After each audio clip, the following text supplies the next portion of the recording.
Derrière une personne timide, qui trouve-t-on? Est-ce qu'on tombe nécessairement sur quelqu'un d'introverti ou bien pourrait-on découvrir une nature extravertie? Dans mes coachings, j'ai clairement affaire à deux types de profils, des introvertis et des extravertis. Et c'est très important parce que le processus de coaching, les solutions à la timidité ne seront pas les mêmes en fonction de ces deux profils. J'ai affaire à des timides qui sont en fait des extravertis bridés, c'est-à-dire des personnes qui, au fond d'elles-mêmes, ont très envie de s'exprimer, d'être spontanées, d'aller vers les autres, de blaguer, mais qui ne se l'autorisent pas ou qui ne ressentent pas la confiance pour le faire pour des raisons que nous essayons d'élucider et de débloquer lors du coaching. Mais j'ai aussi affaire à des timides introvertis, c'est-à-dire des personnes qui, fondamentalement, aiment être sur la réserve. Des personnes qui aiment la tranquillité, le silence, qui n'ont aucune envie d'être sur les devants de la scène. Ce sont plutôt des gens qui préfèrent observer que parler. Donc, des introvertis, mais qui le vivent mal parce qu'ils ont l'impression que dans notre société, pour être adapté et apprécié, il est nécessaire d'être un petit peu plus exubérant. Un timide extraverti va avoir besoin de se libérer, d'oser exprimer ce qu'il a dans le ventre, de lâcher la bête. Tandis qu'un timide introverti va plutôt devoir travailler à s'assumer, s'accepter et se faire accepter par les autres comme étant une personne qui aime la discrétion. Les termes introversion et extraversion, et de là introverti et extraverti, ont été introduits par le psychologue Carl Gustav Jung. Jung a observé que certaines personnes sont très tournées vers leur monde intérieur. On les qualifie d'introvertis. Ce sont des personnes qui vont avoir le sentiment de se ressourcer lorsqu'elles sont seules, tranquilles, et lorsqu'elles disposent d'un espace pour se connecter à leurs propres sentiments et à leur état interne. Tandis que d'autres personnes, les extravertis, puisent leur énergie dans le monde extérieur. Un extraverti a besoin d'activité sociale, il a besoin d'être en relation avec les autres. Typiquement, un extraverti qui n'a rien programmé de sa soirée va se sentir perdu. Pas d'activité prévue, pas d'invitation, pas de sortie, l'extraverti déprime. A l'inverse, un introverti, rien qu'à l'idée de devoir se rendre à la 3e soirée de la semaine, va se sentir fatigué, car il n'a qu'une seule envie, c'est de rester chez lui, tranquille. Vous sentez la différence? L'axe introversion-extraversion a été repris comme un des 4 axes du MBTI, qui est un célèbre instrument de mesure de la personnalité d'un individu. Le MBTI est utilisé notamment par les psychologues en entreprise. Faites donc ce test si vous désirez vous situer. Je vous ai mis le lien sous la vidéo. Bien sûr, le monde n'existe pas en noir et blanc. C'est la raison pour laquelle on parle aussi d'ambiversion, pour désigner le fait qu'une même personne peut présenter un caractère introverti à certains moments et un caractère extraverti à d'autres moments dans d'autres contextes. Par exemple, moi, mais c'est personnel, lorsque je suis dans la nature, j'aime profiter du calme, du silence et être tourné vers mon intériorité. J'adore partager ces moments dans la nature avec d'autres personnes, notamment dans les voyages que j'organise, mais c'est vraiment pour communier avec la nature. Le bruit des vagues, la sensation du vent ou du soleil sur la peau, et laisser tout l'espace à notre ressenti intérieur. Donc on va dire que dans la nature, je préfère personnellement le mode introverti. Mais quand je fais du sport, par exemple, je suis extraverti. J'aime bien les sports d'équipe, j'aime bien la compète, c'est plus motivant pour moi de me retrouver face à un adversaire que de faire du fitness ou du jogging tout seul dans mon coin. Donc vous aussi, vous avez peut-être, probablement, des moments dans votre vie où vous préférez être dans une posture introvertie et d'autres moments, d'autres contextes où vous avez besoin de plus de bruit, plus de contact, plus d'interaction. Il est possible aussi qu'au cours de notre vie, nous changions. Certaines personnes sont très introverties lorsqu'elles sont jeunes et vont s'ouvrir socialement avec la maturité ou en prenant confiance en elles tout simplement. D'autres personnes peuvent se montrer très extraverties dans leur jeunesse, puis se tourner vers une vie plus sobre, plus en retrait. Être introverti ou extraverti n'est pas bien ou mal. Ce qui compte, c'est que vous soyez heureux et confiant. Mais pour cela, c'est très important de bien vous connaître et de respecter votre nature. Cela peut paraître surprenant, mais derrière la carapace d'un timide, il y a parfois un véritable extraverti. Le psychologue William James nous livre cette équation de l'estime de soi. L'estime de soi serait le ratio entre nos succès et nos prétentions. Ce qui veut dire que plus nos prétentions, nos ambitions sont élevées, plus nous allons devoir assurer, sous peine de voir notre estime de soi égratignée. Ce raisonnement est valable pour la timidité. Si j'ai de grandes aspirations à faire rire les autres, dire des choses intéressantes, être captivant, attirer le regard de l'autre, je vais me sentir d'autant plus déçu de moi-même que mes aspirations sont grandes et que je ne parviens pas à les satisfaire. Dites-vous bien que derrière un timide, il y a parfois un grand communicant. Vous m'avez bien entendu, derrière un timide, il y a parfois un grand communicant ou un grand boute-en-train, quelqu'un de très sociable en arrière-plan.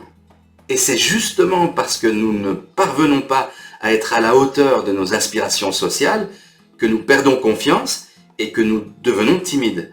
Non pas parce que nous sommes introvertis, mais parce que nous portons sur nous-mêmes un regard très critique, nous jugeant incapables de nous comporter comme nous aimerions le faire. Sachez, dans ces cas-là, que la récompense est à la hauteur de la frustration. Un timide extraverti qui se libère promet de très bons moments. D'ailleurs, vous avez peut-être déjà vécu la scène d'une personne timide, vous-même ou un ami, une amie, qui, après avoir bu un verre ou se sentant soudain en confiance, se lâche et là, on ne reconnaît plus la personne. Dans ces cas-là, vous avez clairement affaire à un timide extraverti. Avec un timide extraverti, en coaching, on va travailler sur les objectifs suivants. Apprendre à être plus spontané, plus chaleureux, communiquer ses émotions, ses opinions, aller vers les autres, engager la conversation, prendre davantage de place dans les groupes, faire rire, taquiner, faire de l'humour, oser des actions inhabituelles sous le regard des autres, oser ce petit brin de folie qui colore la vie, proposer des sorties, inviter les autres, être plus moteur de la relation, être capable de raconter une histoire, de faire une présentation, d'animer une assemblée, développer notre réseau d'amis ou enrichir nos relations déjà existantes en devenant plus complices, plus relâchés, en étant quelque part davantage soi-même. Le timide introverti ne va pas regretter de ne pas avoir fait son show parmi les autres, car il n'en a aucune envie. Par contre, il va peut-être souffrir de se sentir envahi par les autres et de ne pas avoir la confiance de dire non. Il va peut-être aussi penser que les autres le trouvent trop froid, trop peu investi, voire antipathique. Je vous donne quelques exemples. Clara est une jeune dame d'environ 25 ans, chef de projet, intelligente, travailleuse. Un jour, à la fin de sa journée de travail, alors qu'elle n'a qu'une envie, c'est de rentrer chez elle et de s'installer confortablement à écouter de la musique, Clara se fait agripper par un collègue qui se met à lui parler sans discontinuer. Clara a envie de pleurer, tellement elle se sent retenue par cette personne et incapable de dire non, de mettre fin à cette conversation et de faire ce qu'elle a envie, c'est de rentrer chez elle. Clara est une introvertie qui a besoin de se protéger. Aude est une femme d'une 50aine d'années, également travailleuse, intelligente. Elle n'aime pas perdre son temps dans des réunions où on parle pour ne rien dire. Elle n'aime pas subir les collègues qui parlent pour ne rien dire. Aude aspire à des discussions plus concrètes, utiles, plus profondes, plus constructives. Et elle n'est pas très à l'aise avec ce qu'on appelle le small talk. Vous savez, cette capacité à parler de la pluie et du beau temps. Le small talk est quelque chose de souvent agréable pour les personnes extraverties. Car ce qui compte pour elles, c'est d'être en connexion avec l'autre, peu importe si on dit des bêtises ou des choses sans importance, cela permet d'être connecté à l'autre. Mais une personne introvertie préférera souvent un échange plus profond, plus investi. C'est une qualité, sauf que le problème, c'est que très souvent, dans les relations humaines, il est nécessaire d'établir le contact de manière légère avant de rentrer plus en profondeur dans la relation. Les introvertis souffrent parfois d'être invisibilisés dans les conversations. Ils aimeraient avoir un contact riche et intime avec l'autre, mais il leur manque ce petit lâcher-prise nécessaire pour créer du lien avec 3 fois rien. Je vous donne un 3e exemple. C'est le cas de Mathias, qui travaille dans une haute administration, dans un ministère.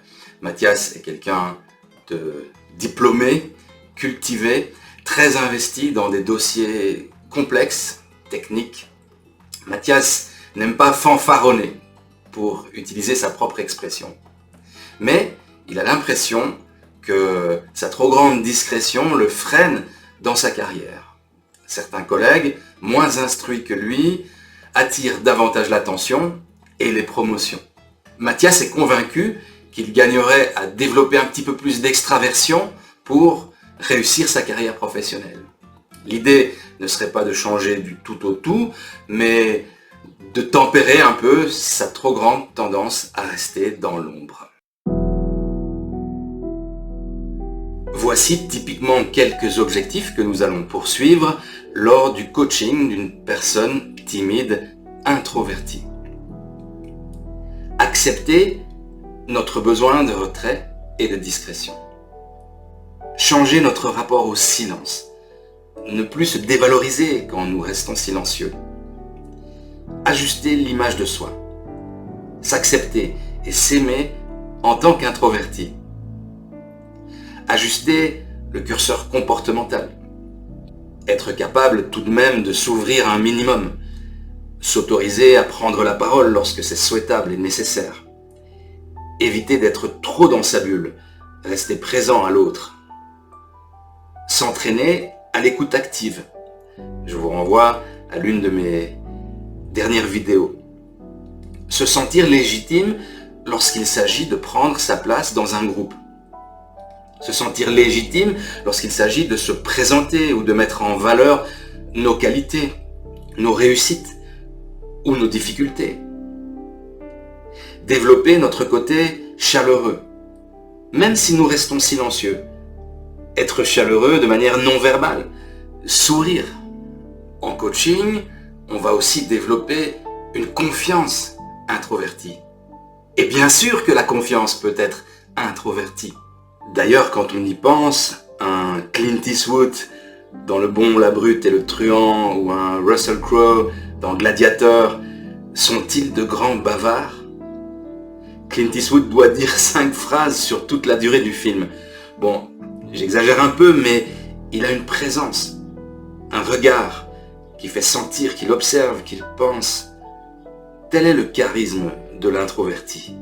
À l'inverse, observez un Michel Blanc, un Louis de Funès, un Christian Clavier ou un Gérard Jugnot dans les comédies françaises.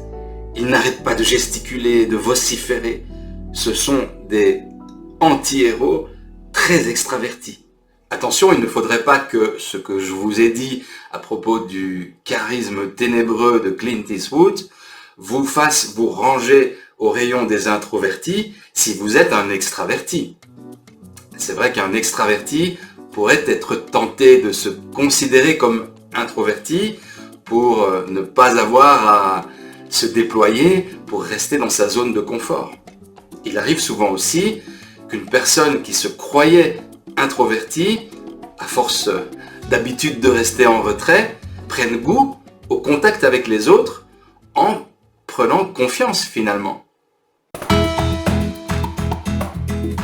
Quoi qu'il en soit, que vous soyez un introverti ou un extraverti, vous pouvez devenir une personne confiante. La question à se poser, c'est est-ce que je souhaite une confiance discrète ou une confiance exubérante? Quel est le dosage qui vous convient?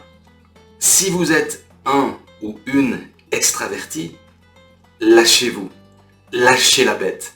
Soyez enfin vous-même sans plus avoir peur du qu'en dira-t-on. Ça va vous faire un bien fou. Et si vous êtes un ou une introverti, arrêtez de vous considérer comme un loser parce que vous faites silence. Et souvenez-vous que la parole est d'argent, mais le silence est d'or. Merci pour votre écoute. Abonnez-vous et mettez un j'aime sous cette vidéo si vous désirez m'encourager à vous offrir davantage de contenu. Ça encourage, vraiment. Je vous dis à très bientôt.